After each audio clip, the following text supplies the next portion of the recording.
Bien sûr, donc là vous êtes sur l'hippodrome de Nantes. On accueille nous à l'année 30 réunions épiques, c'est-à-dire 30 journées. Et cela dans 3 disciplines. On a des courses de trot, comme aujourd'hui. On a des courses d'obstacles et des courses de galop.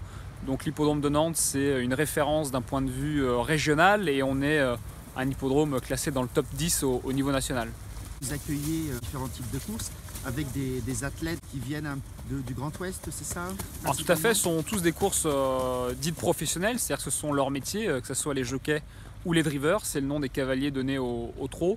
Donc ce sont leur métier. On a des professionnels qui viennent de tout l'Ouest, c'est-à-dire aussi bien Normandie, Manche, Mayenne, Maine-et-Loire ou Loire-Atlantique. Et même au-delà sur des réunions de galop, ça peut être européen. Donc on accueille des professionnels des 4 coins de la France. Et même en termes de rediffusion et de retransmission, on peut suivre les courses partout en France grâce à la chaîne Equidia qui diffuse toutes les courses hippiques. Alors la course, les courses hippiques, c'est à la fois du sport et puis c'est aussi l'occasion de faire des paris. Alors tout à fait, on peut le voir soit comme un spectacle sportif où forcément on a de la vitesse et on a une connexion entre le cheval et le driver ou le jockey. Et puis aussi ça peut être un jeu où on peut s'adonner à des paris hippiques pour jouer sur son favori. Donc on peut jouer bien sûr une mise raisonnable ou un peu plus importante et ça permet de se sentir propriétaire du cheval, ne serait-ce que l'instant de la course. Donc on peut s'amuser à jouer, mais on n'est pas forcément obligé de jouer sur les courses pour apprécier le spectacle des courses de trot ou de galop.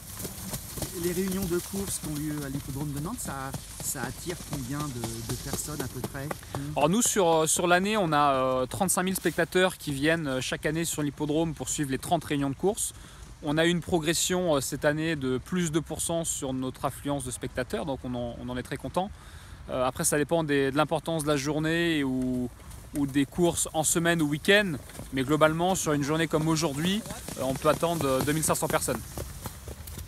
Pour les gens qui ne sont jamais venus aux courses, 2 ou 3 bons arguments pour venir au moins découvrir. Il y a le premier, c'est de voir des animaux de près. Là, on a un cheval à moins de 2 mètres de nous. Donc que ce soit pour des familles ou pour le grand public, ça permet de voir des chevaux et des athlètes de très très près. Et il y a aussi le côté un peu ludique et nouveau pour certains de voir des courses nationales sur l'hippodrome. Émeric, c'est une victoire qui vous fait plaisir, j'imagine? Oui, tout à fait. C'est un bon cheval, délicat au départ et ensuite il a un gros moteur parce qu'après j'ai tiré dessus tout le parcours. Vous dites que vous avez fait un bon départ, c'est ce qui fait la différence? Disons que c'est lui qui commande en partant et une fois qu'il a fait 400-500 mètres de course, il arrive à se détendre et on arrive à le gérer, quoi. Vous pouvez parler un peu de cette course? C'est un petit cheval que je ne connaissais pas du tout, mais j'ai vu que sur ses dernières performances, il était très courageux. Donc pour la course, je ne me suis pas trop affolée, je ne suis pas trop partie. Je rendais 25 mètres, alors il fallait vraiment qu'il soit courageux. Puis je me suis faufilée un peu partout et il est petit alors il s'y fait bien. Mais franchement il a fini super bien. C'était une course qui était assez rapide. Oui en plus et puis j'étais vraiment loin.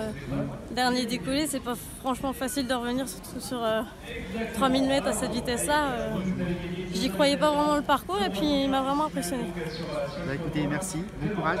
Merci.